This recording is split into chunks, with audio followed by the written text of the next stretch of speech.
call the roll, please. O'Kane. Here. Shaner. Here. Scott. Here. Waters. Here. Moore. Here. Please stand for a moment of silent prayer, followed by the Pledge of Allegiance.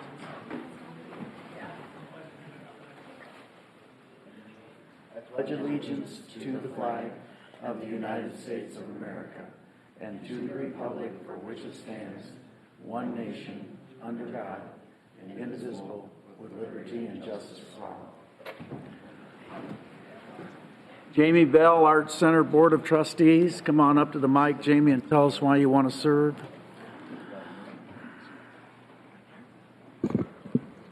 Damn, I forgot all this stuff. Good afternoon, Jamie Bell. I applied to be a part of the Art Center Board because I'd like to be more involved in the community. I currently teach graphic design and digital marketing for Western Iowa Tech, and I feel my education background would bring a lot to the board, bring some new ideas, some fresh new avenues that we could take to bring art more to the community. You guys have any questions for me, I guess? I was really excited to see your name come up. I'm super excited. I'm an art teacher as well, and so Wonderful. when I saw digital media, I was super excited because that's the trend that a lot of things are going, and we really need somebody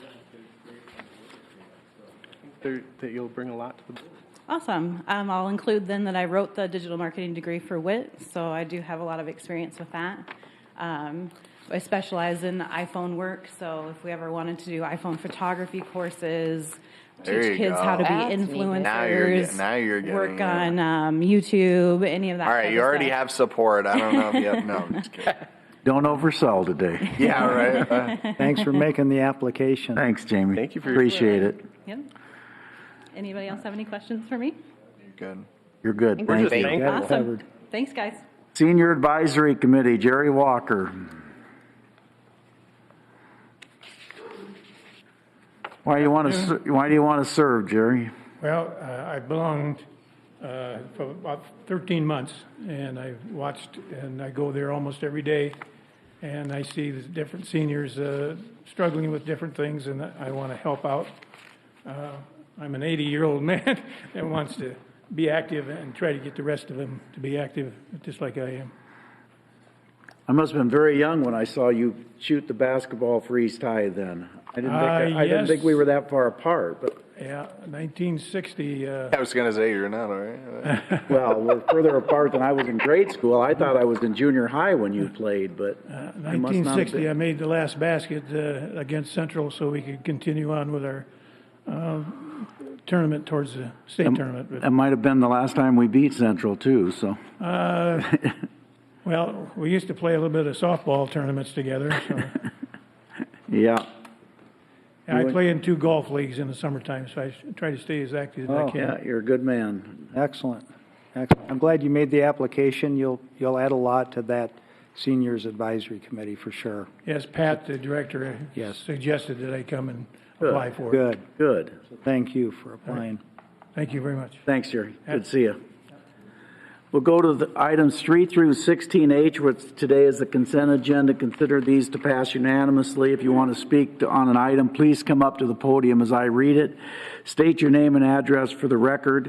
If you want to speak on an item not on the agenda, please come up under citizen concerns. I'll move the consent agenda. Second.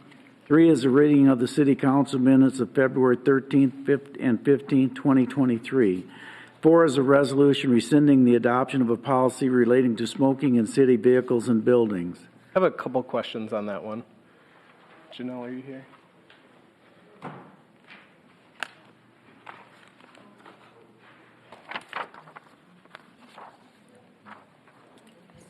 Sorry, I meant to send an email out to you earlier, and I completely forgot. But I was curious about what we currently offer for smoking cessation classes, because that's included in this resolution. Sure.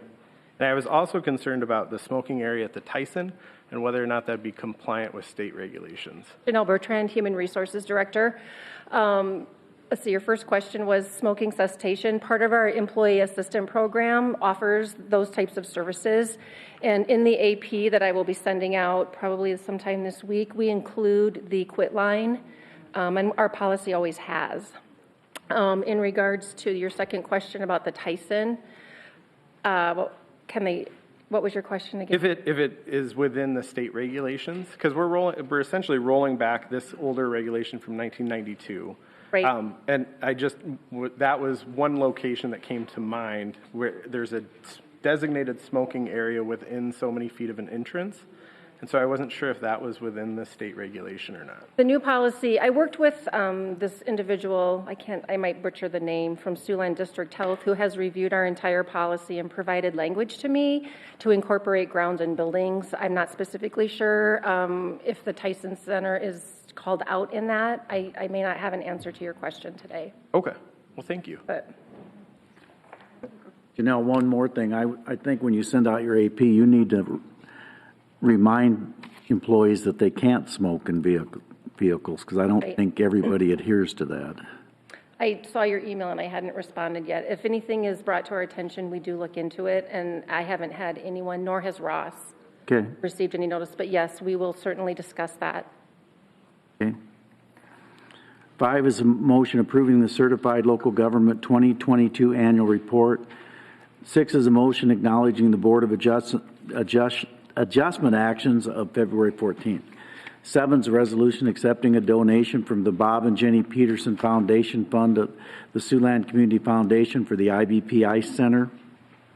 8 are resolutions adopting job descriptions, updated job descriptions for the positions of custodian, transit custodian, facilities maintenance worker, and facilities attendant. 9 are resolutions awarding a purchase order to DPC Industries for sodium hypochlorite solution. 10, A through H are resolutions accepting applications for property tax exemptions for improvements made in the Sioux City urban revitalization area. 11 are actions adopting construction documents. A is a resolution adopting plans and specs for the 30th Street and Pierce Street area storm sewer improvements project. B is a resolution adopting plans and specs for the Martin Luther King Transportation Center cooling tower replacement project. C is a resolution adopting plans and specs for the Cone Park Natural Services Trails project. I should have asked this question, Matt. I'm sorry I didn't. You're going to leave all those trees there and just let them rot? Matt Salvatore, Parks and Recreation Director. We're going to see how it looks when they're stacked on site. We could work with the contractor to do a change order to haul some of those away. And then we might be able to utilize them ourselves for disposal, grinding out for wood chips or whatever else. So a combination of the two will probably be the way that we get rid of them. Okay. Because this, geez, excuse me. This is on the actual hill, right? Where some of them, where the trails will be going down. Correct. Because my thought too was, I wondered if you just downed it there rather than moving into one area, would you be increasing habitat or, like up in that area, or would it block a part of the trail, Yeah, and it's very clear that the trail will have to be cleared so that there's no obstructions, but we will stack them in an area that's good for habitat or it's out of the way. That's what Yeah, I also wanted to point out this project will be for contractors that have experience. So that's in the front end documents, and we'll be talking about that at the pre-bid meeting. So just wanted to point that out as well. For the whole project, you're For the talking, not natural just the surface trees. trails. Yeah. Natural surface trails where we want experienced contractors. Correct. Yep. It's highly specialized. Thanks, Matt. Thank you. 12 for actions relating to agreements and contracts. A is a resolution awarding a service provider agreement to J-Land for the Cone Park tree removal project. B is a resolution approving a consulting services agreement with Beamster and Kim for the West Street Bridge Replacement Project. C is a resolution increasing the not-to-exceed amount for the purchase of odor control chemicals from USP Technologies for odor control services. D is... Can I bring Tom up real quick on that? Because that one was kind of concerning for me when I initially looked at it. It's a 47% increase. And so I had some questions about how long this would be the amount that we'd be paying it and what our future site plans will do to help mitigate the odor, and gleaned a lot of good information from him. Tom Pingle, Utilities Director. That's a great question. Phase 1 of our wastewater treatment plant improvements that was called out in the facility plan, that's going to address York Lift Station, Riverside Lift Station, and Floyd lift station. Right now, the style of treatment that we are doing is called liquid phased odor control. So that's where you just dose chemicals into the pipe to hope that the chemicals bind with the sulfides and lower the pH and do other things to avoid the odor being released into the air. The new style of treatment that we are going to go into in phase 1 is vapor phase, where we mechanically suck the air out of the lift stations and treat the air and release fresh air. So this will be fast-tracked in phase 1. It'll be the first thing that engineers do will be to get on York, Floyd, and Riverside, get these designed and get them implemented separately from the wastewater plant. So we can get that out to bid right away. We hope maybe there's 2 more years of using this chemical. Then after that, we'll go to the vapor phased. We really hope that this reduces chemicals, if not eliminates it altogether. Have other communities, Tom, have they had success with the vapor? There is success. We've seen last year, we've had a reduced amount of complaints. And, around the time we have events, anytime we're having outside people come into town, we try to increase those chemicals to, make it so the odor is not so bad in town. Okay, thank you. Thank you. D is a resolution approving a consulting services agreement with ArcStar Group for air service development consulting services at the airport. E is a resolution awarding a service provider agreement to Burt Gurney and Associates to repair a pump at the Floyd lift station. F is a resolution awarding an annual agreement for concrete construction services to Ellison Construction as the primary contractor for utilities concrete construction project. G is a resolution awarding an annual agreement for concrete construction services for AG Construction as a secondary contractor for utilities concrete construction project. H, a resolution approving a 36-month product lease agreement with Quadient Leasing for electronic mail equipment and software. I is a resolution, we need a motion staff will request a motion to amend the item H. What is that? Yes, currently it indicates that it's $480.21 per month. Above that level, there's an additional per piece cost. So between 4,000 pieces of mail and 8,000 pieces of mail annually, it will be 28 cents per additional piece. That's not included in the current resolutions. We would ask that that be added. That's just for the postage? No, you take your postage to the mail house. This is for certified pieces of mail that inspection services in the police department would send out. So this is something different. It's a machine that they can use on site to reduce the cost. I'll move that amendment. Second it. Shaner. Aye. Scott. Aye. Waters. Aye. Moore. Aye. O'Kane. Aye. I is a resolution approving a professional consulting services agreement with Cost Advisory Services to develop a cost allocation plan. J is a resolution rescinding resolution number 2022-1033 relating to the award of a service provider agreement to Secure Enterprise Asset Management for the Revent Electronic Recycling Services. K is a resolution approving a 1-year service provider agreement with the retrofit companies for a biannual Revent Electronic Recycling Services. L is a resolution approving a contract with MJ Minor for the Fire Station 8 Septic Tank System Project, project number 7276-15-019. 13 are actions authorizing payment. A is a resolution authorizing payment to Mark Albanesius for the Northern Valley Crossing Regional Storm Water Improvement Project. B is a resolution authorizing payment to Subservco for the South Roy Street, Myers Avenue Storm Sewer Repair Project. I need to abstain on that item, please. 14 are actions relating to property. A is a resolution scheduling a hearing on amendment number 3 to the amended and restated combined Floyd River Urban Renewal Plan for Highway 75 North Development. B is a resolution approving an assignment of a purchase agreement between Norm Claude Peterson and Weston Paul Peterson and Bogus Inc. for land at 3820 Highway 75 North. C is a resolution inviting proposals for the lease of land in the Donner Park urban renewal area, announcing the intent to accept the proposal of Hertz Rental Car, and scheduling a hearing for the property at 6115 Mitchell Street. 15 are applications for beer and liquor license, see the list. 16 are boards and commission and committee meeting minutes. Anyone to be heard on any of those items, please come forward. Seeing none, we're voting electronically, or are you calling? I'm calling it today. Scott. Aye. Waters. Aye. Moore. Aye. O'Kane. Aye. Shaner. Aye. 17's recommendations of planning and zoning is a hearing and ordinance rezoning 2809 Floyd Boulevard. The petitioner is MK Ivner LC. P&Z recommends approval. I'll move that. Second. Public hearing is now open. Anyone to be heard? P&Z not represented today.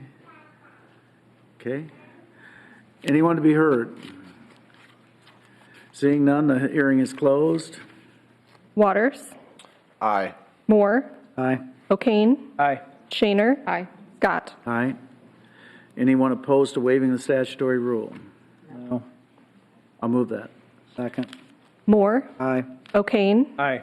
Shaner. Aye. Scott. Aye. Waters. Aye. Move second and third. Second. O'Kane. Aye. Shaner. Aye. Scott. Aye. Waters. Aye. Moore. Aye. 18 is a hearing and ordinance vacating West 28th Street, Dakota Avenue, Hall Avenue between Berry Street and Blair Street. The petitioners Mark and Lori Corbin. P&Z recommends approval. I'll move that. Second.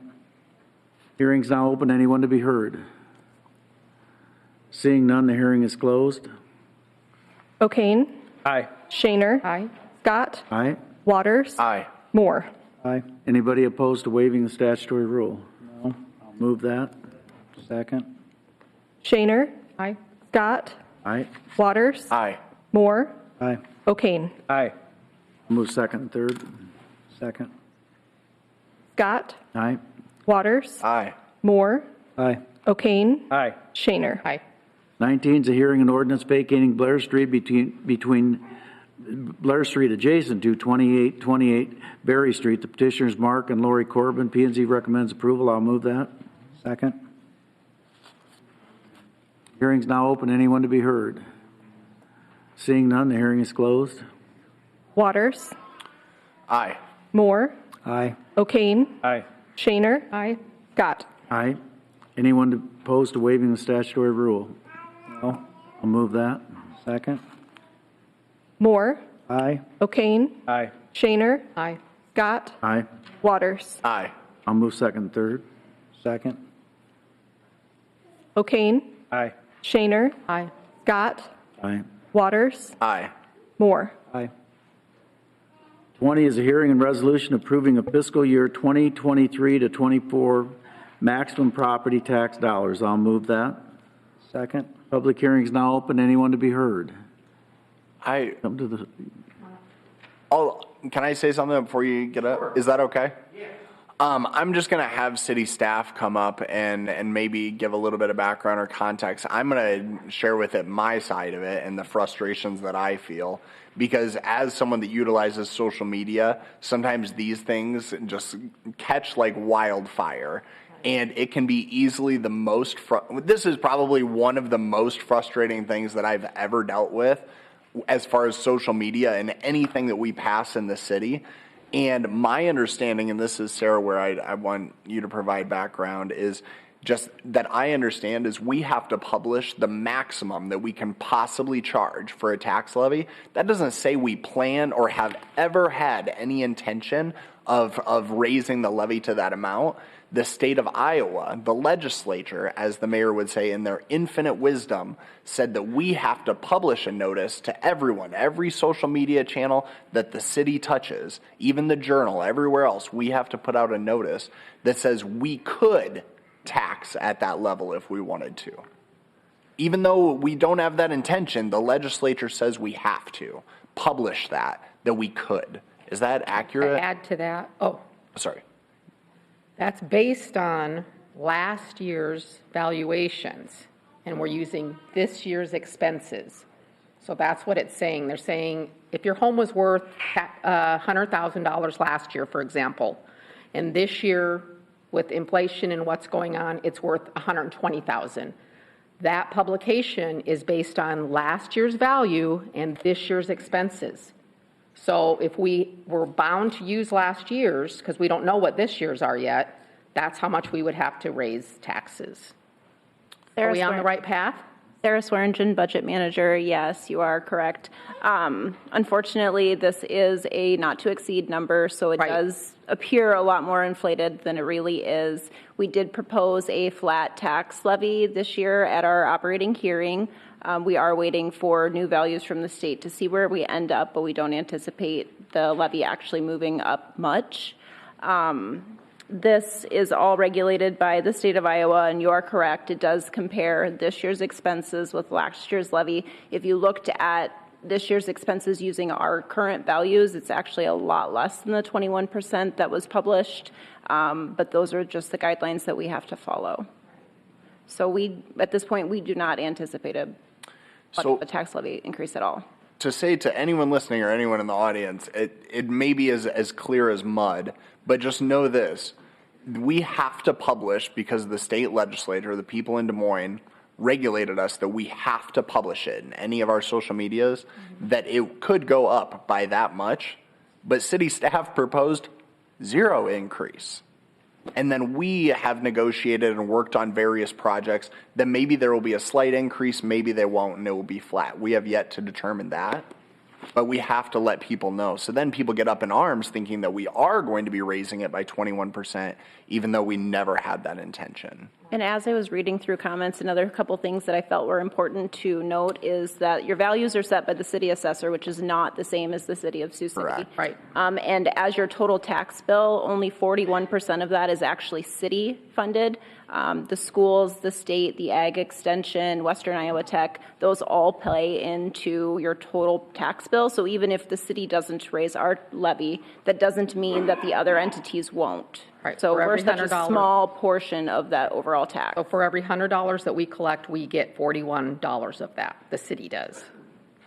We're getting 41% basically. We get 41%, yes. Right. Just for easy calculating. Yeah. Right. So I apologize. I just wanted to get that off my chest and have her explain, but if you'd like to come up to the microphone, please. So Sarah, an important date that's coming up is when the mayor and the council actually consider what the budget will be. And that's scheduled for April 17th. April. Normally, we have to certify by the end of March. However, with the current legislation, they've extended the deadline for this year only till April 30th. So we are hoping that we will have the values from the county later this in March and present to you our final budget April 17th. April 17 is the key date for that. Okay, And that thank you. legislation needs to be mentioned. Yeah. Go ahead, sir. Now, sir. Go ahead. Good. I don't. Hello, my name is Jesse. I'm a Sioux City resident for actually most of my life. I've been a homeowner for 25 years. Can you state your address? I'm sorry? For the record, can you state your address, please? Oh, yeah. I prefer not to, honestly, because I don't want to be targeted by anybody, whether that's unfounded or not. I just don't want to tell my address or my last And name. that's okay. Okay. Yes, that's okay. And I apologize. It's more my own personal privacy, I feel like. So my property tax has almost doubled since I bought my home 25 years ago. 80% of Americans are living paycheck to paycheck. This was before COVID hit us. Now, inflation has almost doubled. We know that, right? So cost of everything has almost doubled since 1980. Now, the problem with that is our wages haven't. So we got elderly people like my father who's collecting SSI. His income is not increasing. So when people decide to vote for higher property taxes, and I know you said that this is like a fluff window you guys gave yourself, you're voting to increase property tax. So you're increasing the rent, you're increasing struggling Americans. 80% of Americans are struggling, so you got elderly people. So I just want to vent my frustration that if our public servants serve us, maybe we should have a smartphone thing where we can vote from our smartphone, and then you guys look at those statistics of everything we vote from our smartphone, even on a local level. So for example, everybody that wants to sign up for this smartphone system that we're going to create, we could tell you what we want, while we're all at work at 4 o'clock. Now, I had to leave work about an hour early just so I could come speak with you, and I appreciate you giving me this time, but I want you guys to think about this. We have 200% inflation since 1980. We have 80% of the population living paycheck to paycheck, and you guys talk about raising taxes like it's choosing turkey or ham for lunch, and I'm a little bit frustrated by all this. When does it end? I mean, when do you guys stop doing this? When are we more focused on creating incomes that match our property taxes like we do in Des Moines? Because our property tax is very similar to Des Moines, is that correct? I mean, do you guys know? Problem is they make about 20 grand more a year than we do. So as these people are leaving our county, moving to surrounding counties, it's to get away from property tax. And I don't really know how to close this out, but I guess if I could have just a second of consideration what you're doing to people when you raise these taxes, it really, really hurts people. And that's all I have to say. We're trying not to raise taxes. We're trying to keep it flat this year. But my property tax increase since I bought my house 25 years ago says the opposite of what you're telling me right now. And I'm very frustrated. You can have your time at the microphone. Please don't speak from out there. You want to say something, please come up to the microphone. Anybody want to come up? An address, please. My name is John. I'm a new Sioux City resident over here. I bought some property out on the west side, which is understandable, but I still consider seeing it going up quite a lot, you know, as far as property owners involved. Even our rental properties are going up. You know, why? Yes, I understand that they have things that need to be fixed in town, but y'all got budgets for that. If y'all continuously going over the budget, find somebody else to do a better job of budgeting. Because if we fail at our jobs and y'all failing at your jobs, what are y'all really doing? Y'all even working? I mean, math is easy. Add and subtract. If y'all can't do it, then what's the point of trying to budget this, budget that? Because all I seen is negatives coming out of my pocket for y'all. Y'all have a salary, right? Y'all work for us. I don't see y'all working for us, especially when y'all trying to dip it into my pockets all the time. Y'all the one who owns the printing presses. If I print money, it's illegal. Okay? Makes sense? Y'all take money from the federal government, from the Iowa state taxes, whatever. I'm continuously paying taxes for the rest of my life. Why? To me, that's legalized slavery. The last time I checked, y'all work for me, okay? We pay y'all from our taxes. So help us as your constituents. Make sense? Okay. Thank y'all for your time. Thank you. Thanks, John.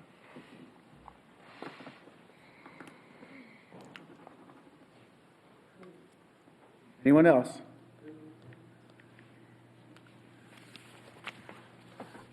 Hearing's now closed. Call the roll, please.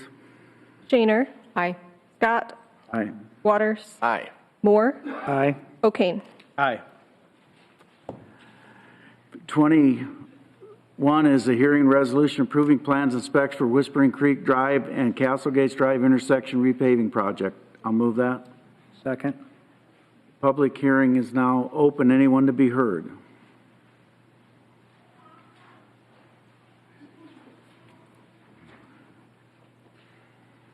Hearing's now closed. Scott. Aye. Water. Aye. Moore. Aye. O'Kane. Aye. Shaner. Aye. 22 is a hearing and resolution assessing a $1,500 civil penalty and a 30-day suspension of the cigarette permit issued to Hy-Vee Main Street, 2611 Pierce Street for violation of the cigarette laws. I'll move that. Second. Public hearing's now open. Anyone to be heard? Seeing none, the hearing is closed. Waters. Aye. Moore. Aye. O'Kane. Aye. Shaner. Aye. Scott. Aye. 23 is a hearing and resolution declaring 1424 Summit Street to be dangerous or dilapidated and authorizing the city manager to carry out such order to demolish property owner Lucy and Oscar Garcia deferred from January 19th, 2023. I'll move that. Second. Public hearing's now open. Oscar is here tonight. We also have an interpreter for him. He did show up at the office today, and he does have, the only thing left he has on the property at this time is a heating source, whether that's the boiler or forced air furnace. He's not having a lot of luck with that at this time. So staff would recommend a stay with demolition with bond. You want to interpret that for him? Lo que está explicando es que usted vino hoy a la oficina a explicar qué es lo que ha hecho, qué es lo que falta, y él está sugiriendo que le pausen pues la demolición y le den otros 90 días adicionales. Okay.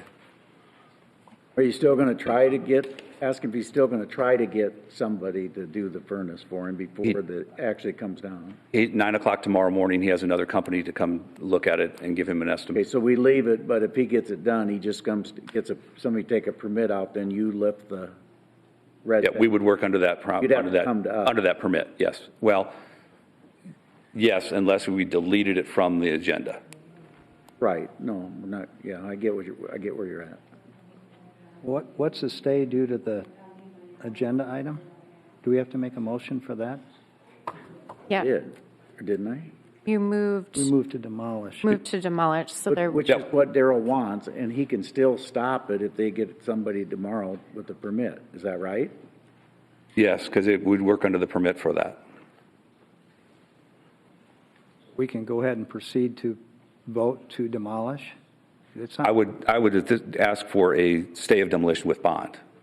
Oh, yeah, that's what I thought. Yeah. How long's the stay, Darrell? Stay of demolition is 90 days. he would have to post a bond, Mr. Garcia would. Right. Yes. or that delete get the item? work done. 10 days, I believe. 10 days, so if he gets it done within 10 days, the requirement's not there, because it would just go away, because the placard would go away. So will we be deleting this or just? No, there'd be an amendment to approve a stay of demolition with the required bond. Where's close to 90 days? Somebody got a calendar?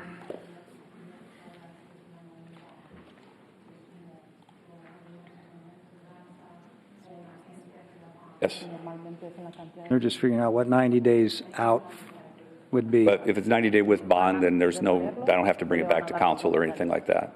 All right, I'll move to amend to 90 days with bond. I'll second that. Moore, Aye. O'Kane, Aye. Shaner, Aye. Scott, Aye. Waters. Aye. Then tomorrow when your mechanical person comes, then you can call me and we'll get it worked out. Okay. Okay? Okay. All right. Just, if you would stay, we can go over things. If you'll stay till the end of the meeting.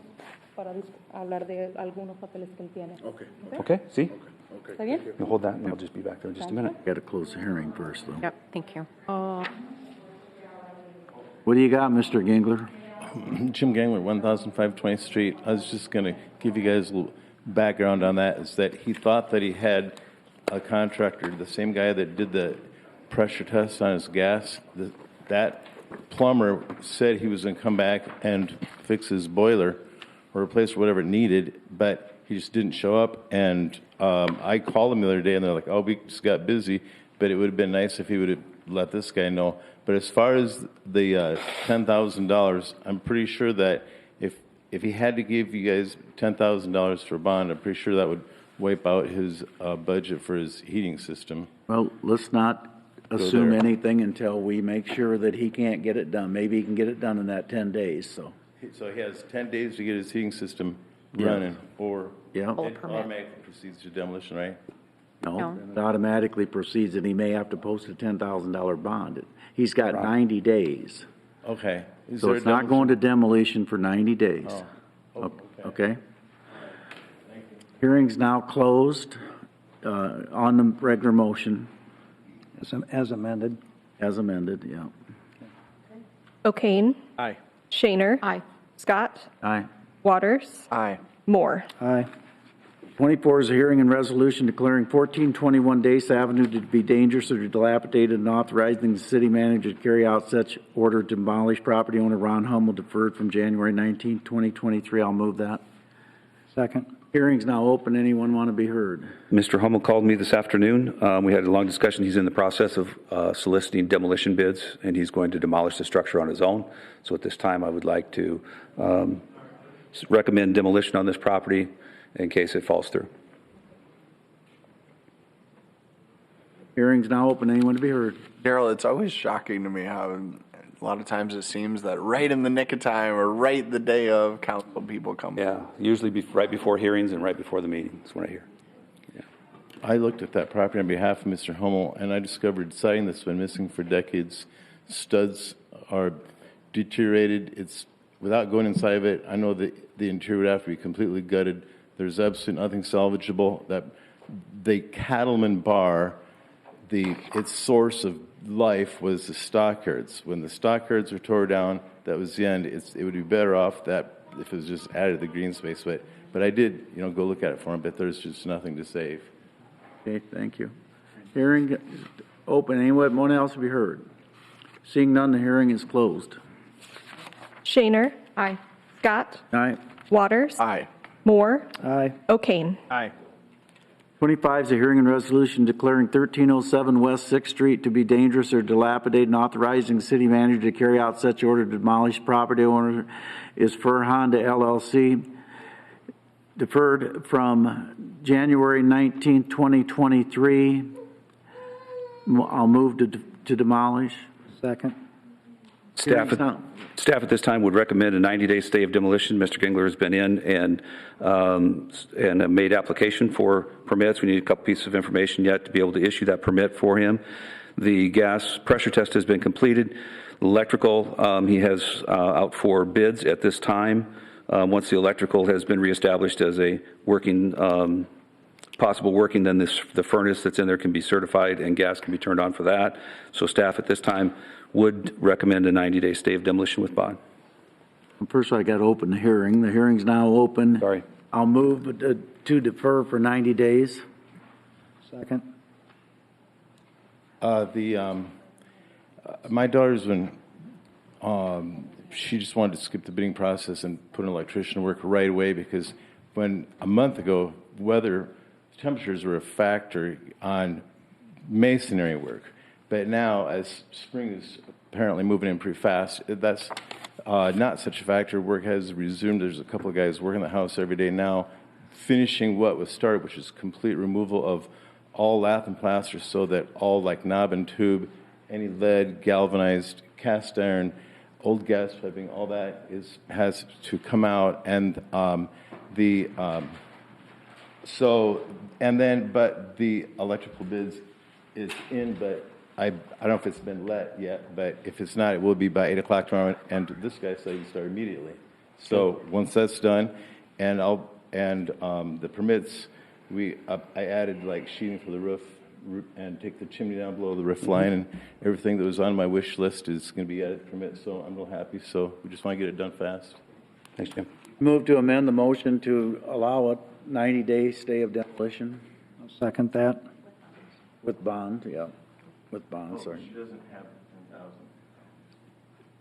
Again, you'll work with Daryl. They're not taking the house down. Get all your permits and work with Daryl on that. All right, thank you.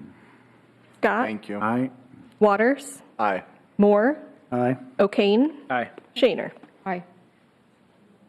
Now on the amended motion, I'll move it. But I guess it's already been moved. You just have to call the roll. Waters. Aye. Moore. Aye. O'Kane. Aye. Shaner. Aye. Scott. 26 is a hearing and resolution declaring 1518 West 14th Street to be dangerous or dilapidated and authorizing city manager to carry out such order to property owner is Dean Williams. I'll move that. Second. Public hearing's now open. Anyone to be heard? This property sustained a significant fire last April, I believe it was. I just met the owner, who's here now, out in the hallway here, just for the hearing here, who has interest in trying to save the property. Have talked to him about making sure that the county treasurer has mailing addresses and things, because right now they still had it as undeliverable for notices, which were posted on the property. No repairs have been made to date. He has expressed interest in trying to make repairs on that property. He has not been able to settle with the insurance company yet at this time. But at this point, without anything being done, staff would recommend demolition. If you'd like to make motions for that, then that would be entertained. So We did that already. Yep. So, go ahead, sir. Name and Yeah, address. my name is William Dean. I've probably been in my family for like over 30, 40 years. And what I'm thinking about doing is handing it down to my wife and the kids. And they already said they had interest in it to remodel it. As soon as my insurance give me some more money, it's the kitchen and bathroom, it's not just been damaged. So if I could get some time to have my wife and kids, take care of it. Like I said, it's been my family for over about 30, 40-something years. So, I mean, I hate to just have it torn down without giving us some kind of stay to try to work things out. When did the fire happen? I think it was about April of this Last year. But, the COVID, the winter years, and I got injured. I got shot in the arm. I mean, I couldn't do nothing really. It's about. What's going on with your insurance company? They waiting for new bids, and the people doing a lot of different kind of bids and whatever. But I got a couple of people that's gonna come and look at it probably this week. And then, like I said, what I want to do is just give it to my ex-wife and kids.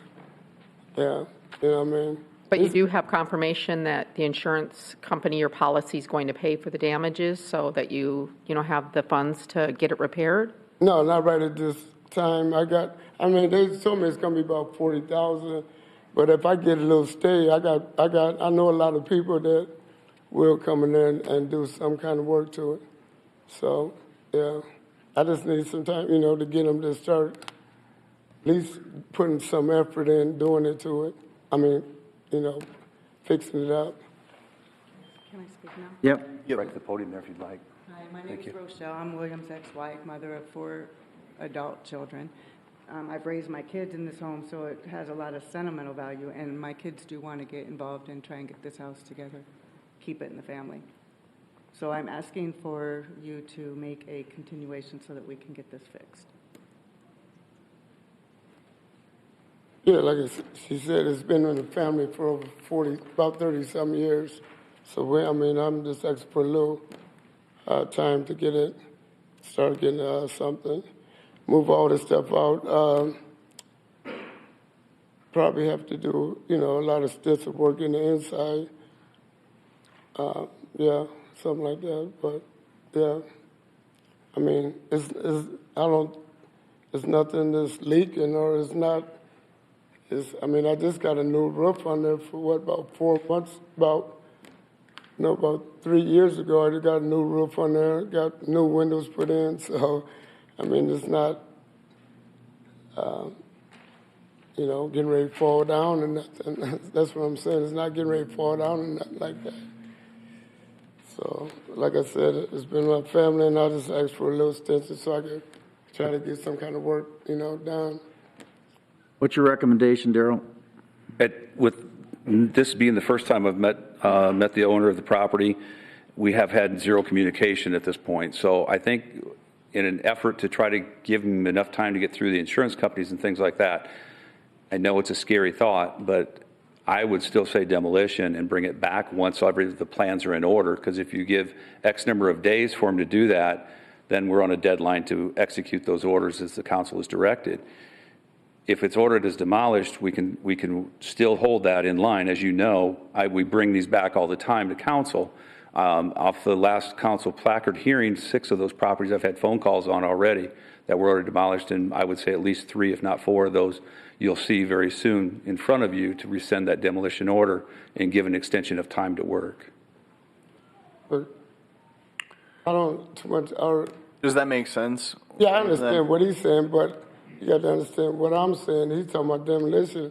What I'm saying, this probably been my family for over 40 years. Yeah, but he's telling you he'll work with you, but we're not going to go another 90 days and be right where we're at. You got to get that insurance settled, and you got to get a game plan to him of how you're going to fix it. Oh, okay, get a game plan to him, give him a call or whatever. Oh, Yep. all right, sounds, All right. all right. Call the roll, please. Moore, Aye. O'Kane, Aye. Shaner, Aye. Scott, Aye. Waters. Aye. Be in contact with him now. Don't wait till we get a demolition order, okay? Yes, sir. Okay, thank you. Good luck with your insurance. 27 is a hearing and resolution accepting the proposal of Hertz Rental Car for the lease of land in the Donner Park Urban Renewal Area and authorizing a car rental concession agreement and lease and property at 2403 Aviation Boulevard. I'll move that. Second. Mike Colette, Assistant City Public Manager. hearing's open. I'm sorry, Mike. I would ask the council to approve this pending receipt of the insurance certificate. We had a call with them Friday, and they're making the changes. We haven't received the certificate as of today, so if you could approve it, subject to legal's review. I'll move it to amend to subject to a lease of, an insurance certificate that's satisfactory to the city attorney. Thank you. O'Kane, Aye. Shaner, Aye. Scott, All right. Waters, Aye. Moore. Anyone else be heard on this? Okay, on the amended motion, the hearing's closed. Shaner, Aye. Scott, All right. Waters, Aye. Moore, Aye. O'Kane. Aye. 28 is a resolution approving a 10-year agreement for a solid waste collection, recycling, and disposal services with Gill Hauling deferred from February 6th and 13th. I'll move that. Second. Anyone to be heard? I was going to say a hush falls over the crowd. Well, what I'd like to say about it, Alex and I are on the Public Works team, and part of the goal with the 10 years, the thought process behind that was every household can budget accordingly without having a huge increase in a couple of years. So if we're able to predict or guarantee what the increase is going to be ahead of time, I know this year it's going to be X amount of dollars, and in 2 years it's going to be X amount of dollars, so I'll know how to budget accordingly. That had a lot to do with the 10-year plan for myself and for Alex in agreeing to that and thinking that was a good idea for our citizens. It kind of protects you from any kind of unknown increases that you can't budget for ahead of time. The 2-week pickup or the every other week pickup. For me, I thought it was a good idea because it takes the idea of becoming more green one step further. If we can add a can or a trolley, as they call it, to anyone who can't fit their recycling into one per 2 weeks, we can reduce the number of trips that these trucks make over our city streets, less fuel. It just makes sense to go one step greener by doing this. The new trucks are more efficient than the old trucks that they're replacing. The new containers will work more efficiently with the trucks that are picking up the recycling. And, you know, as far as those new containers, just for me on a personal note, I just think the more continuity in the city, it looks better, it's cleaner, all the trolleys are going to work, they're not going to be broken wheels and ones that maybe don't sit correctly, that might spill over and make a mess. So for me, I just feel like the every other week takes us to another level in becoming more green as a city, and that's what the recycling is all about. Sioux Falls has managed to go every other week, and as we all know, Sioux Falls just cracked 200,000 population. Omaha is every other week. What other cities did? Des Moines? I'm not sure. I think Council Bluffs is. Council I know Bluffs is every Dakota other week. Dunes. So if these cities that are larger than us have managed it, I think that we can manage it too. It's just change, and change doesn't always, feel good. It can be a little scary. It can be, I don't want to get out of my norm, but I truly do believe that the every other week For us, I would love to at least try that for a year. And if everybody hates it at the end of the year, we can revisit that. And, but I think to become greener as a city, this is one step that takes it up a notch. If we look at the overall picture of the pollution and the fuel that's burned, the trips over our streets that are already suffer with potholes, trucks cause a lot of damage. I just would really like everyone to consider that when we're making our decision here today. I have a number of concerns about it. There's a lot of missed opportunities with this agreement, to be honest. I don't feel like we're expanding recycling efforts. Comments have been made about providing a recycling cart to every household to encourage them to recycle. Comments have been made about offering a rebate for people who actively recycle. If if you're putting out a recycle bin that is only half full every few weeks, that's understandable. But if we offered people incentive to recycle, if we're monitoring that in any way, if these trucks can tell, then we should be able to offer some type of a rebate. I have concerns about the 95 gallon. I have a 65. I held my recycling back for a week, and there's no way I'd be able to fit that much recycling that I had in a 95 gallon.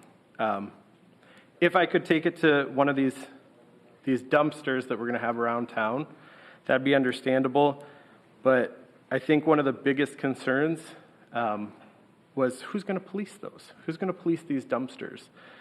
So we heard about a pilot program in Riverside and garbage getting thrown in the recycling containers in Riverside, and then all that recycling had to be thrown away. Much of it was lost due to contamination.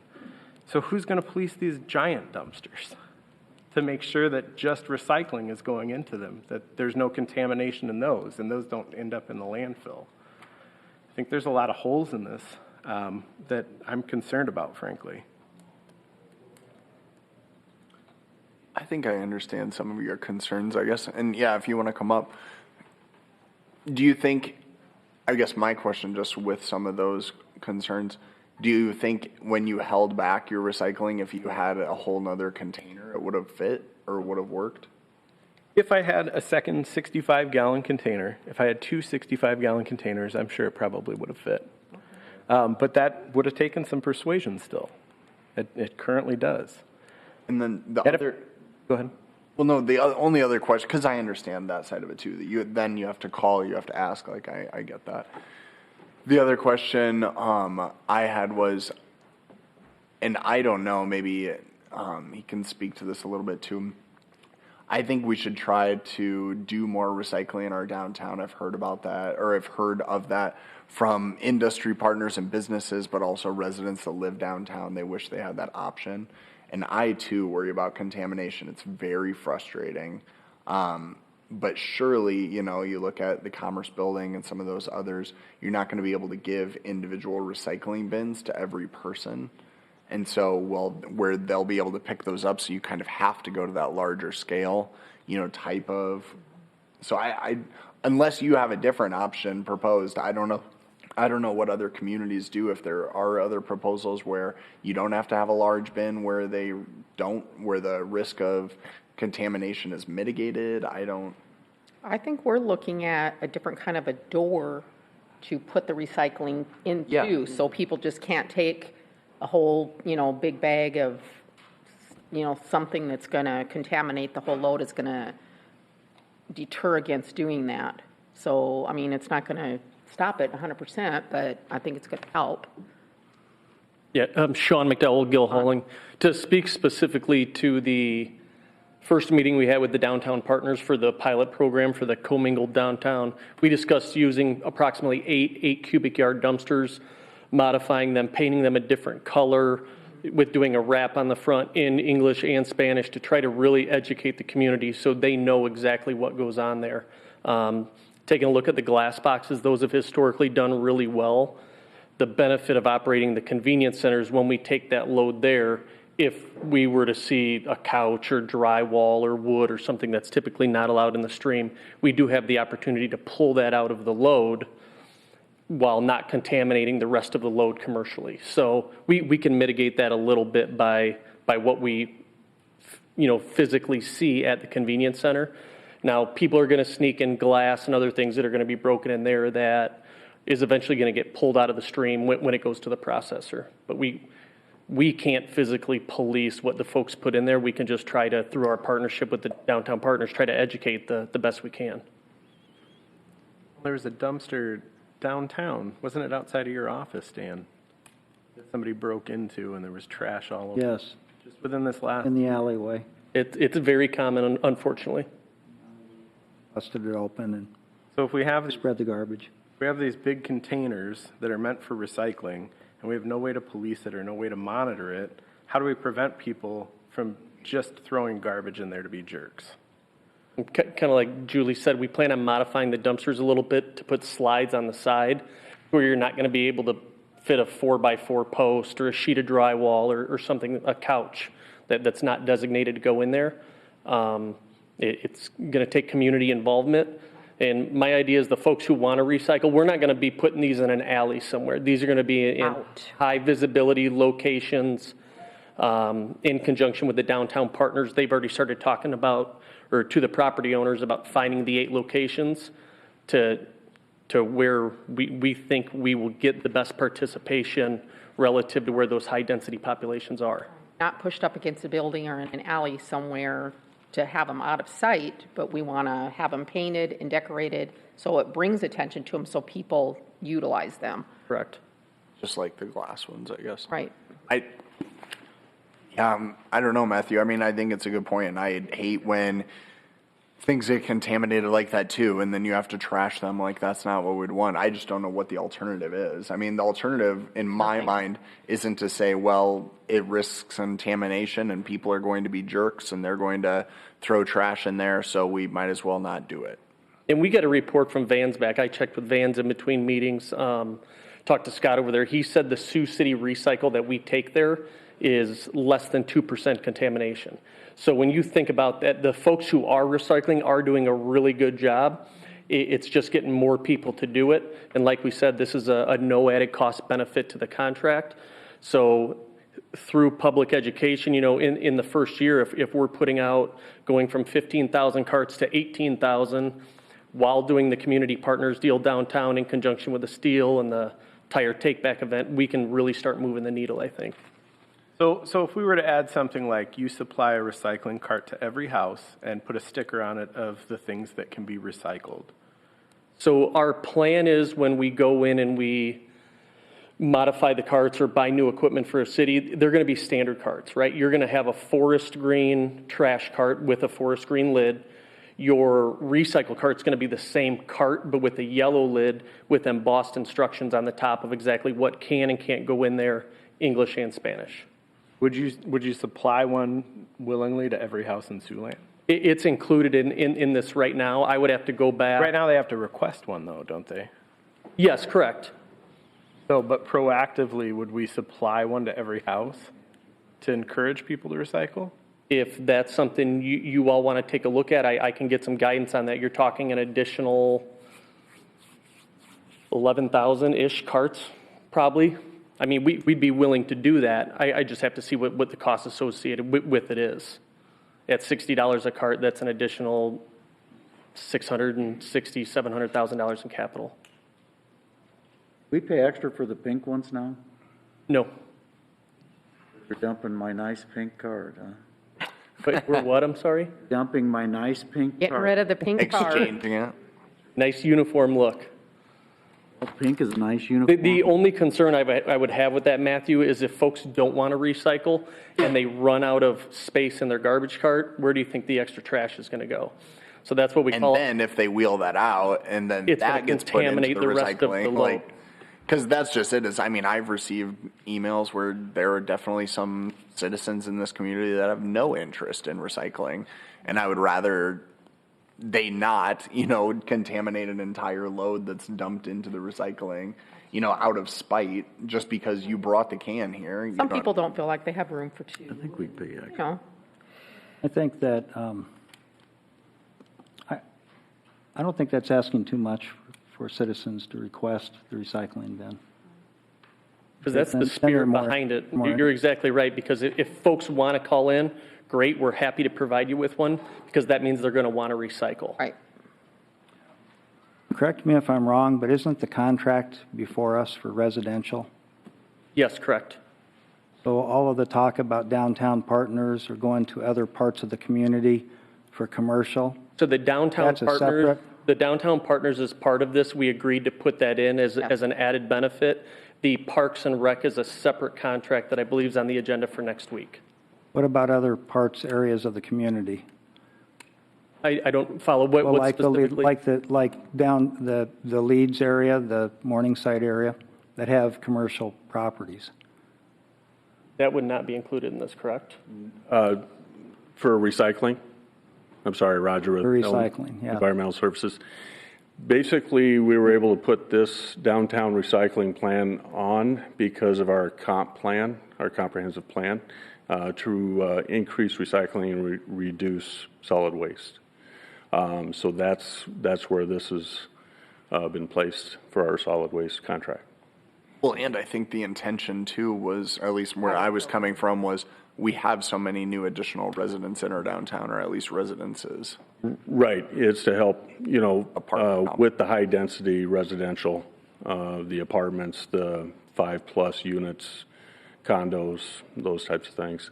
Again, we can do that because the residential side is the 4 units or less, or single, we can do that because of the comp plan. And for if the this recycling. pilot program downtown with these additional recycle dumpsters works, we can look at going out to Morningside, into Leeds, and to other areas in the city. Initially, that was what we were looking at doing was, where the purple glass recycling containers are. Right, we Because can look at those later.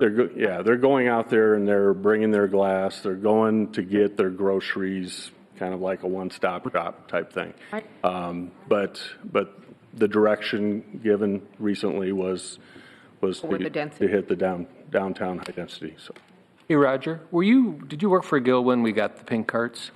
yes. Was there an additional charge? It's on our website that Gil donated $5 for every pink cart that was placed.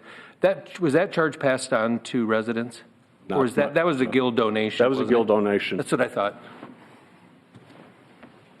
And they continued with that, I believe, once Waste Connections came in. Okay. The program's So if you request a pink cart, you donate $5? Yep, correct. Okay. One more question that I had was, because I think a citizen maybe brought it up to me as well, and then Matthew mentioned it. Are you aware of, Sean, of any, or Roger for that matter, you both have expertise in this, of any incentive type program? Because I think you can obviously tell that the council is very actively wanting to encourage recycling. Are there such programs as that? Because I know that the mayor has voiced some concern, as have others, that, gosh, well, when you have the recycling and the trash, maybe it's advantageous for you to have more trash and then you get the tonnage. I understand that you've answered that, but I just wonder, are there any other communities that you're aware of that have a type incentive program? There's some older legacy programs. I'm aware of one down in Lincoln that was Recycle Link. But that was back when we were getting paid $65, $70 per ton. So they were able to cover the operating costs with the material, and there was still a little bit left over. But I mean, it was pennies per month, nothing substantial. I'm not aware of how we could construct a program by paying for the truck, paying for the driver, the carts, and then still paying to have the recycling processed. I'm not exactly sure how that could be, how the frame would work on that. And I guess I'm more familiar with citing individuals for not recycling properly and getting revenue that way, which they've done in other communities. Yes. Sean, what was Mayor and Council, I can add, it's 30 years ago, but when I worked for the city of Minneapolis, they did have, keep in mind this was 30 years ago, it was $21 a month for garbage. If you recycled, you got a $7 credit. But that $21 that those that didn't recycle offset the cost of recycling so that they could offer the $14. So it was more like a disincentive not to recycle. I will say they hired individuals that did nothing but drive alleys, making sure that recycling carts were placed out. And so the people that didn't recycle paid for the cost of those that recycled. But there was an incentive program that way. Yeah. I'm not sure if it's still in place, but it was back when I owned a home there. You know how much solid waste was in the recycling carts to get that? It was heavily policed. Okay, yeah. And there again, it kind of goes back to Matt's comment on, you know, overseeing the program to ensure its validity and the material is what it needs to be. Yeah, the last comment that I think I'll offer, I don't know, that is probably doubtful, I wouldn't take bets on it, is I would just say that I had spoke with Tom and others prior to this, and I thought I agree with what Julie mentioned, was that I think I would be more in favor with trying an every other week or twice a month or something like that for a year. You know, whether it's that probationary. I've done a lot of thinking and I've tried reaching out to multiple different areas and communities and learning that everywhere from, like Julie was mentioning, I mean, cities the size of Omaha to the size of Arnold's Park to Dakota Dunes, they do twice a month. And it's just very clear. And sometimes I think I was talking to Tom earlier today and I said, look, like, this is going to affect me. I am proposing legislation that will directly affect me. I recycle every week. And if at the end of that year I hate it, you better believe I'm going to be saying I would like to go back to the every year model or every week model. But I think that it's worth giving taxpayers that break and not putting that on them. And then also just giving people the option that if they think they will need more room for their recycling, as Matthew said he did, that at least then they can add an added bin for free, and that's no extra cost. And so it's almost like believing in the people that want to recycle that they will find a way to recycle every other week. And I heard from people in the dunes, and I've heard from my parents, they hate it when they forget what week it is and they miss it, but then they make sure that it's out, or they ask their neighbor if their neighbor's on a different cycle. All different kinds of things can happen. Or you get really frustrated and you have an overflowing recycle because you love the planet, then you bring it downtown to one of our larger bins or something like that. I mean, I think there are options to be creative and not pass along more fee, I guess. I believe in the people that want to recycle, so that's what I would be comfortable with. And Matthew, to your point, I mean, it's not a large reward, but if somebody does want to downsize from the 95 to a 65, that there is a cost difference in that. It's a little bit cheaper, I believe, about $2 per month, $1.75 per month. So if somebody did want to get a 65-gallon trash and 2 95-gallon recycles every other week, they can. That's going to be your most efficient option cost-wise while promoting them to recycle. You have the flexibility to get 2 65-gallon recycle bins, not have to go to the 95 like the contract provides? For every home, or if requested? Well, not for every home. You have to request it. Yeah, if under request, we'll accommodate to any options that the folks need. So I don't have to have a 95. I can have 2 65s. Absolutely. Right. So if I'm a senior Because that's citizen. not, well, just a minute. Yeah. Because well, hang on just a minute, because that's not what the contract says. Because right now, I thought there was an accommodations clause. because it's based on the solid waste, so your solid waste is the direction of the. I just want to make sure we have that flexibility. The recycling should be, you know, whatever the accommodation needs to be, but the solid waste would be a 95 or a 65. If you needed another 65, you go to 95 before you get to 65. And what do we have now, 65? For recycling. There are some that have the stickered 95s from the old way back, but. Are you familiar enough with the contract to point that accommodation provision out? I just want to make sure that it's in there for recycling. I mean, we've stated, I would have to look for it in there. We plan on ordering an additional 65 gallons as well as 35 gallons for special circumstances. We'll accommodate whatever needs an individual would need. But But the solid waste, then, you're saying you'd have to have a 95 before you could get to. The pricing is just based upon that. So if you think about it, if we're taking less waste from a home, we want to give them the smaller container because then our disposal rate's down. So if they need a smaller container, it's more advantageous for us on the garbage side. To give them a 65. Yep, or even a 35 if it's a single older lady who's by herself who has Right. a bag of garbage per week and she struggles with a 95 or 65, we could bring them a 35. Oh, is that a wheeled cart? The 35? So that's kind of replacing that square tote. Which is the mayor 18 was gallons. talking This about. would be essentially 2 of the 18-gallon bins stacked on top of each other. So to Dan's question, you can have a 35 trash, you can have 95 recycles, and 2 of them if you want to? Sure. Okay. It's all based upon the size of the trash cart is what the pricing is based off of. Okay. That's not We staying in don't. the contract. We don't have it. We don't have a 35. Nope. Would be based on the 65. Yeah, so the price of a 35 would be based off of 65. We would just make an accommodation on that. Oh, they're the same price, it's just easier for me to handle. Correct. Gotcha, okay. We just wanted to leave it open to make any reasonable accommodations I because appreciate that of a 35 city this size. I do, for anyone who has a little struggle, or I've had one lady email me and say, hey, I only put it out every other week, so it works for me anyway. So that would work really well. Are you open to try it for 1 year on the every other week? Yeah, that's what I was going to comment on Julie's question on that. We're totally open to that. We want to make sure it's a good program for the city. So using that pricing matrix, you can see if we're going to go from every other week to every week next year, you can already know what the price is going to be ahead of time. But if we go every week, we'd just do an amendment to the contract? Yep, correct.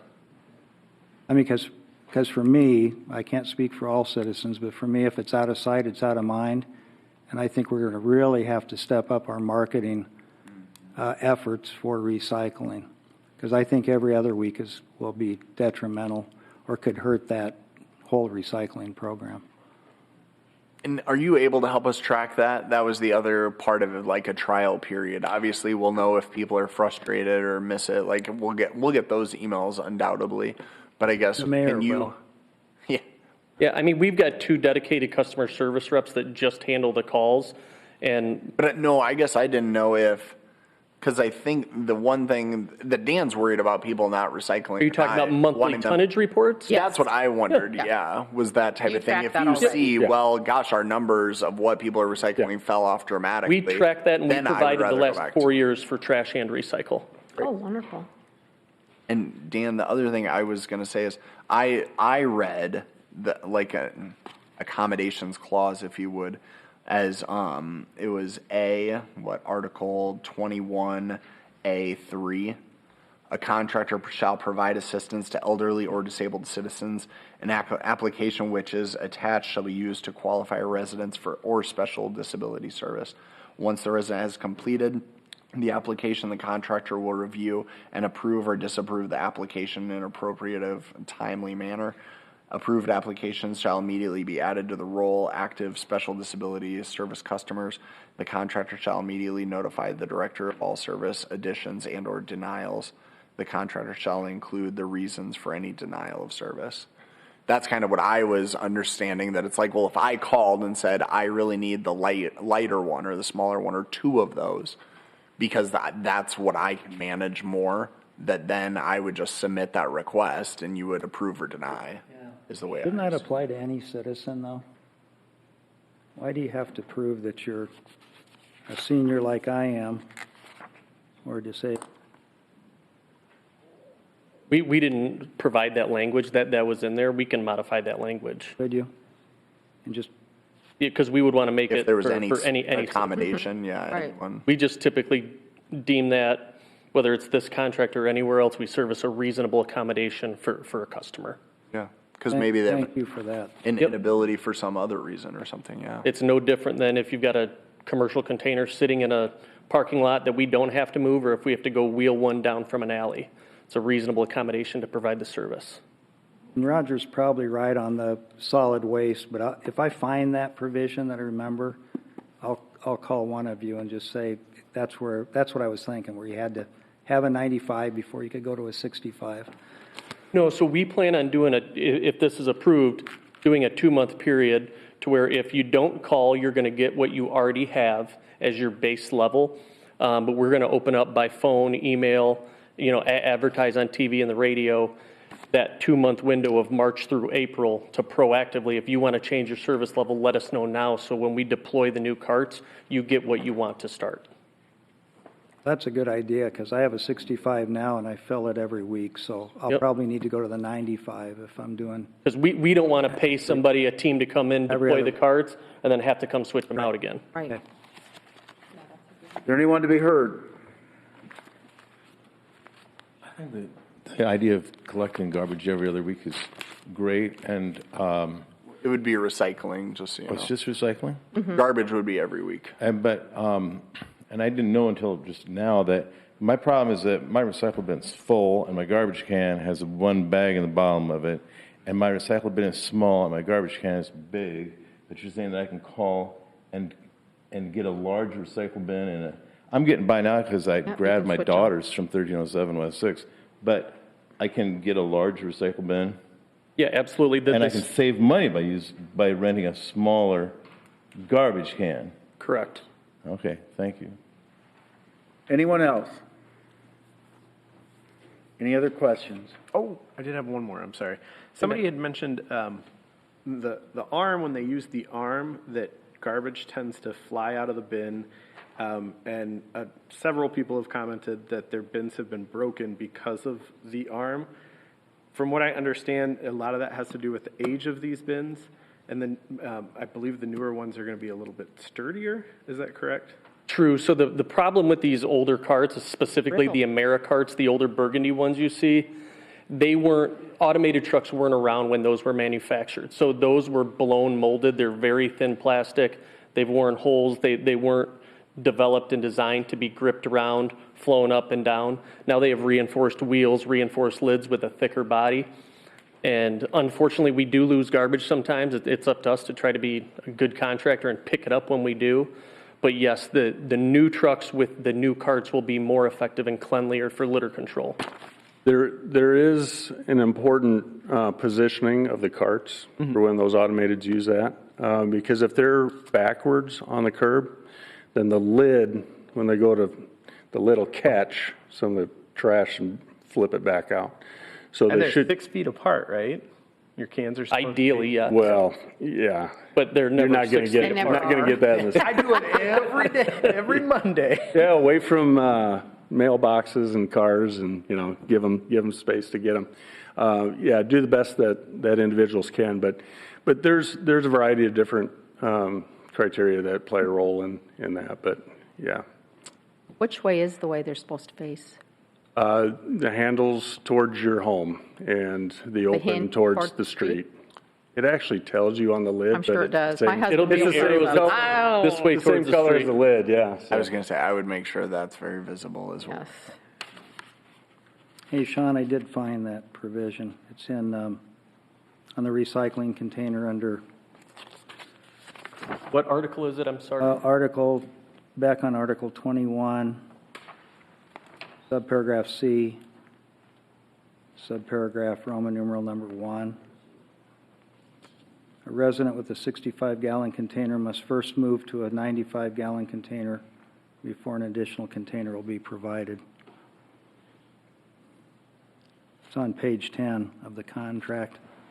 Yeah, that just, when we were offering the wider variety, when we typed this up, is if in somebody having 265s, we would prefer they go to 195. That's for solid waste. This is under recycle. Is it under recycle? Recycling container on page 10. Yep. under Again, if C1. there's a reasonable accommodation, I don't see that being a trend. So if there's 10 houses in the city that have it, that's kind of cost of doing business on our end. So that would have been language brought over from solid waste. It was meant to be solid waste. So you'll adjust that then? So and as Sean is indicating, that the accommodation is available there. So if we need to. You can make a more inclusive statement. I would amend, I would amend that provision then. Yeah. Says must first move. That's what it means, so. That's a good catch, Dan. Well, I do read these contracts, unfortunately, but just try to improve them. And try to, excellent customer service is what we strive for. Yep. We're good at picking up garbage, not writing contracts. If you make that change, I'd appreciate it. We will. The request is not to make it mandatory that you have to get a 95-gallon recyclable container. You can get 265s. If I want 265s, you won't say to me, Dan, you need a 95 first. You start filling that, then we'll give you a 65. Understood. That's the change. Okay. But right now, it's mandatory that you have to go to a 95. I'm just thinking of my future with the... You'll be in the home, they got a big one out back for you. Call for the question. Scott? I'm going to vote no on that. I just don't like 10-year contracts. Never have. Just don't think you should bind future councils that far. So I'm going to vote no. I apologize. Can we then amend to have a trial year, or do we need to make an amendment of that? I mean, that's what I'm saying I'm comfortable to propose. You want to write that in there, yeah. Well, and just for clarification, there are two different contracts that are attached to the RC and the resolution. It's currently proposing the 10-year agreement with 2 5-year renewals, but one contract option is for weekly recycling and the other one is for bi-weekly recycling, so the council would need to elect and keep it as such, yes. And then do you think we need to put in the language, just probably to protect ourselves, that after 1 year we can revisit, or are we okay? Well, or the other option is for us to Provide make notice. the requested changes that have come up tonight, Councilman Moore's request and your request as well, and add that back in and bring it back, which is probably not the most popular option. But I think you would be, Sean, would you be open to that, just so it's clean, we all see the language and understand that? To make the language changes, I'm concerned on what she asked, though. Are you all going to vote on a every other week or every week basis? How is that determined? Motion is, does that include every other week on the recycle? I don't know. I thought that's what the original contract was, so I thought that's what we were voting on. The resolution is the same for both. The council just needs to elect which option because the Exhibit A to both forms of contract is different. That's my understanding as to how. What was the original contract? Because we're voting on the original contract. The original contract was every other week on recycling. So if we're voting on this today, I'm going to be a parliamentarian on you. We're voting on what it was when we deferred it to February 6th, and that was every 2 weeks, so I don't think that has to be clarified. We asked for what it would be if we went to 1 week and what the price differential would be, right? I thought it was just the opposite, Mayor. I thought it was every week, and then when you did your matrix for us. It was initially every other week was the proposal. It was initially Every other week, and that's the contract we're voting. Now, if you're telling me that it's been clouded, I don't know how, but if it has, then... Well, there has been some confusion.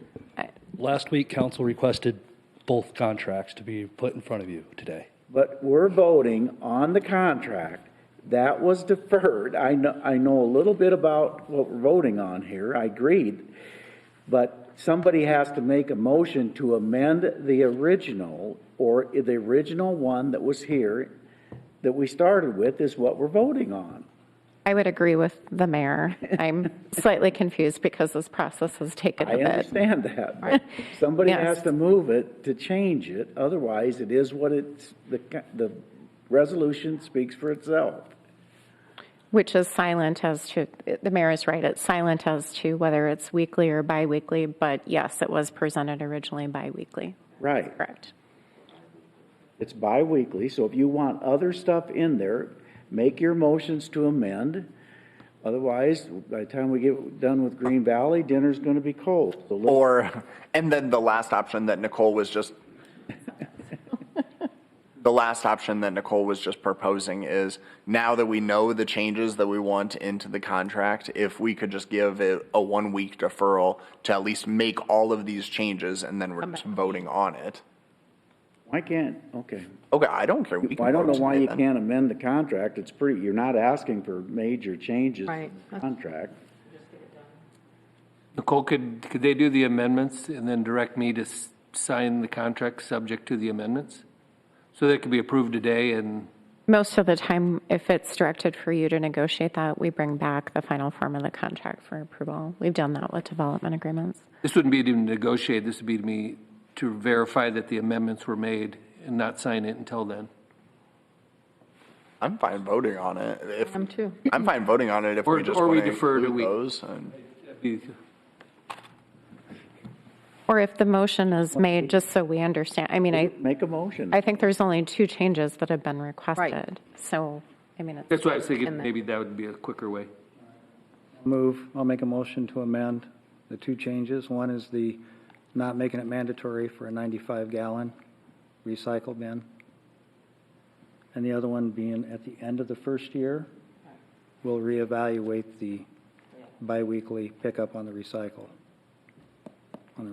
materials. Second. Call the roll on the amendment.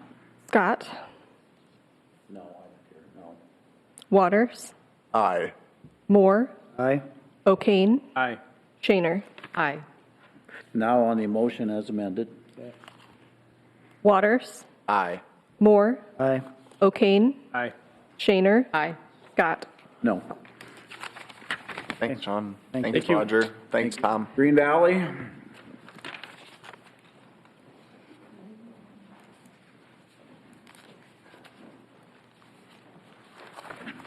John Burns, Recreation Superintendent. I want to introduce Scott Harmerlink. He is going to be presenting on behalf of the Green Valley Golf Association. As per the lease agreement, twice a year, Green Valley will have a representative come present. He's going to focus on some of their CIP projects they've completed and are working on this summer. So, floor is yours. Thank you, John. Good afternoon, ladies and gentlemen of the City Council. In accordance with the new lease, it is my pleasure to submit the annual report of CIP projects that were completed in the last 12 months by the Green Valley Floyd Golf Corporation on the 2 city-owned golf properties of Sioux City, Green Valley, and Floyd Park. Nearly $250,000 were invested into 5 projects this past year, doubling or even tripling what we are normally able to do. The COVID pandemic devastated most businesses in general. It also devastated most recreational businesses, but the golf business did not experience that. It was a big shot in the arm for golf. I'm not trying to shed any light on COVID. It's a horrible thing, as we all know, but it was good for golf, locally, nationally, everywhere. In 2020 and 21 in particular, golf was really the only recreational activity one could do with sufficient and safe distancing. Our business skyrocketed during this period. Because the world has gotten COVID under control for the most part, I anticipate revenue will slow down to numbers of 2019 and before moving forward. As part of our nonprofit association's lease with the city, we will continue to pay for capital improvement projects to the full extent of which we're able. If I could please, does everyone have a copy? I dropped some copies off. Okay, if everyone could please refer to those copies, I'd just like to go through these quickly. I'll just read the first 2 pages. If you want to turn to Exhibit A in your manual, I'll kind of explain these as we go. Exhibit A was what we paid to Nystrom Electric this year is $12,700. We had 6 golf car thefts a couple of years ago in the middle of the night, and we decided. And I had a personal trailer that was stolen. We installed a new surveillance system, the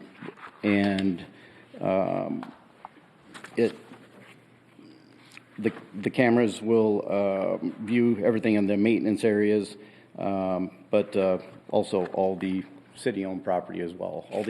As you all know, the equipment that we buy down there, all the equipment, technically it belongs to the city. So we've installed these cameras. It has a ring system. We're able to If there is anything that does happen, I'll have video. Anybody that comes into that property now is going to be on video, so we're real happy to have it. You'll see the telephone pole there. There's a security camera on top. The second picture is just a shot of so it's pretty clear. I mean, it's really a nice system. You can see a long way, so you'll be able to make out license plate features of anyone that does break in there, things of that nature. And all these exhibits, I've included the invoices there. I'm not going to go over each one of those, but you'll see the invoices that were paid there. Exhibit B was for Frank's Asphalt. We spent $57,000 with them this year. In the picture, Exhibit B, it's the east half of the Floyd parking lot with new asphalt that was laid down in November. It was really in desperate need of repair for several years. The right-of-way of, I never know how to pronounce it, Dwyer Avenue, is that what it's, okay. Yeah. Dwyer Avenue, it's actually included in through that parking lot, which we paid for as well. The other money spent with Frank's Asphalt was for a new cart path on hole number 15 from T to Green. There was some work that was done there that required a new cart path, and we intend to put up a barrier fence. It's going to be needed. If it's going to stay the way it is, it's a dangerous area, and we're going to have to install a barrier on the north side of the cart path to keep people out of that culvert and for driving down there. It's really a dangerous area, and it's going to have to be done. Let's see, where are we at here? Or at least a curb or something even. Yes, if it's not, maybe a big on curb. the north side of the curb there. I've seen big curbs kind of there, yeah. Yep. So the number 15 cart path, as well as there was several pothole patching on Donner Avenue, where Donner turns south into Green Valley, right at the entrance gate. The city maintains that Donner Avenue just a straightaway to that home. But once it turns into Green Valley, the city doesn't do snow removal for us. They don't do anything with the roads. So we maintain all the roads from that gate all the way into the parking lot and the parking lot itself. Anything that needs to be resurfaced or potholes, the association pays those fees. We are currently having concrete laid on the north side of the clubhouse at Green Valley. Completion was supposed to be done in November, but weather did not allow that. They'll be done here in the spring as soon as they can get in there. And if anybody has any questions, you can interrupt me at any time. Exhibit C, we paid H&R Construction nearly $123,000 for a new cart shed. The pictures you see there is the new private cart shed that was built, and we also completely retinned the existing private cart shed that we had. We have had people on a waiting list. We allow private carts at Green Valley and Floyd, and we've had a waiting list at Floyd for a number of years, and we just didn't have the space. So, but for what we charge in 10 to 12 years, we will actually recoup those funds that we've spent on that, and then we'll continue to. The cart sheds at Green Valley are 40 years old, and so it's actually a moneymaker for us. We're glad to have them. There aren't very many public golf courses that allow private carts. I think that's one of the attractions to Green Valley and Floyd. We anticipate 40 or 50-year lifespan of these new buildings. Exhibit D, Star Tree Service, we paid them $13,000. The pictures you see there, Floyd Park in particular had many trees that were dying on the golf course, and so we had them take out quite a few of those trees. One of the trees that needed to be cut down was a very large elm tree, 30 feet from the entrance at the door of the clubhouse. We decided once the stump was there was like 6 foot, and I said, hold off, look, I don't know if I want to take this out, because we're going to have to stump grind it out. We're going to have to replace the asphalt. So I called a gentleman from Akron. He's a chainsaw artist. He's fantastic, and that's what he created there. And it really created a nice buzz, and I think it's a nice. I think Alex, you went up there and checked it out. Yeah. It's really a pretty cool thing. So we're proud to have that up there. Awesome.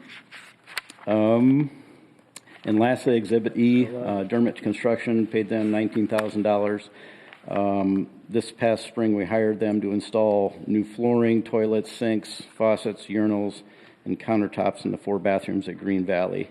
We also built a changing room in the ladies' restroom. There's a locker room in the men's when the ladies come out, let some ladies that come out after work, and there was just no privacy. Somebody go in the bathroom and they were changing, so we felt that it was needed. So we built a changing room for the ladies that's now in the ladies' locker room at Green Valley. Like I said, the 2020 was the best year. I've been here since 2002, and 2020 was 25% better. It was 25% more revenue than my second best year in the last 20. It was just an insane year. And 2022 actually was really quite good also. If the money is available, again, we feel like we're a steward to the city. We want to make improvements to the city, not just to satisfy city council or anything like that. We want to do this for our people out there. They appreciate it. I believe, and I tell my staff that I think it's important as a manager, if you're running a business, I think it's important that you do at least one very noticeable thing every year that gets people talking. And that's what we're going to do. So this year, we started it last year. We're creating a short course at Green Valley. A lot of our members are aging, and there's a lot of juniors out there. There's a lot of women, and the holes are too long. There's a 450-yard par 4 for a tour player is nothing, but for someone that is 80, 90 years old, it's hard. So we're all the par 4s and 5s at Green Valley. We're going to build new tee boxes. These holes are going to be, it's the same hole, of course, but it's just a new tee box. And they're going to be able to enjoy par 4s that are about 320 yards in length. And I had an 85-year-old gentleman tell me, he thanked me for doing it, and he said it changed his life. I don't know if that's true, but he said it changed his life. This seems to be all the rage now. Yeah. What's that? I said this seems to be all the rage now, and I never anticipated that. Yeah, a lot of courses I'm hearing are kind of. Golf's hard enough. And I suppose if you get off work late, or you can't get a hole around it. We call them forward tees. Yeah. But golf courses being built now, they're landman. It's fantastic. But it's hard, and that's the way all golf courses. Golf's hard enough. And we're trying to make it a little bit easier for those that need it. But so we're going to continue to build up those tees on the short course this year. We have more cart repair to do. We have an ash tree problem, which you're all aware of. We're going to have to start taking some of those out or treat some of the ones that are in very important spots that frame holes, things of that nature. Several years ago, I applied for a MERD grant and got that, and we used that money to buy a lot of maple trees. I don't know if you've been up to Green Valley or noticed it, but we have several tree nurseries is what we call them. They're really, they're on the golf course, but they're in a kind of a no-mow area that balls don't get there. And when these ash trees have to come out, that was our plan to put these in the ground 5 years ago, let them grow 10 feet, bring in a tree spade, and when we cut those trees down, we'll be able to put a maple tree. It's more mature, It's just important. I mean, you can't just wipe out all your trees. I mean, those trees are there for a reason. For the most part at Green Valley, there's some that are planted in weird spots, but for the most of, you have to be able to frame your hole. And trees are. We can't all be Landsmere, man. Yeah, exactly. Yes, ash removal, and I already mentioned the barrier at Floyd we're putting up. Those are the major CIP things that we're looking forward to completing in 2023. So. Question? Do you realize how much pressure it is when you play in a tournament and first and second are acceptable, but third on down is not acceptable? Yeah. It's a lot of pressure. Of course. Thank you. Appreciate you coming, Scott. Thanks, Scott. Thank you. That was really nice Thank you explanation, very much. presentation. Thank you. Citizen concerns. Any citizen want to be heard? Seeing none. Matthew. Nothing for me. Julie. Well, I just want to congratulate all of us on a great session. I think it was it was a lot to cover, and again, it just shows that we can have a little difference of opinion on matters, and we can still get things done. Alex. I tell you what, I'm going to have a hard time letting go of this whole state law that forces us to post these things. Can you imagine if there was a provision in the federal government that every state had to propose, do any amount of this? It just blows my mind that because then it's trying to educate citizens and explain to them all of this nuance and these different policies and the different ways it could or could not affect them. 41% here, and the state mandates this, and 21% here, but a flat tax or a flat levy here. It's complex. And until you're sitting in this seat, or until you have time to actually dive into it and really think about it, I mean, I don't know, it's challenging. And they really painted us into it. I mean, in some ways, they're brilliant, right? Like, they're brilliant, because then people will always be mad at city council members, and they can come here and gripe versus a drive to Des Moines. Obviously, this gentleman had to take off an hour of work just to be here. I can't imagine how much he would have to take off to try to go down to Des Moines, let alone get anyone to listen to him. But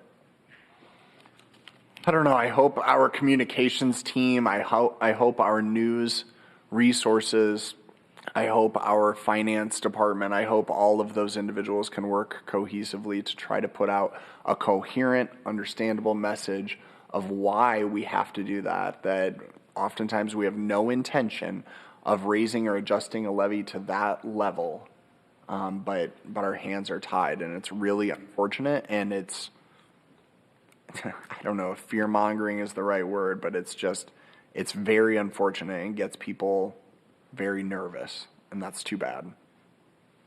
So I'm going to try to let that go, but that's all I have, Mayor.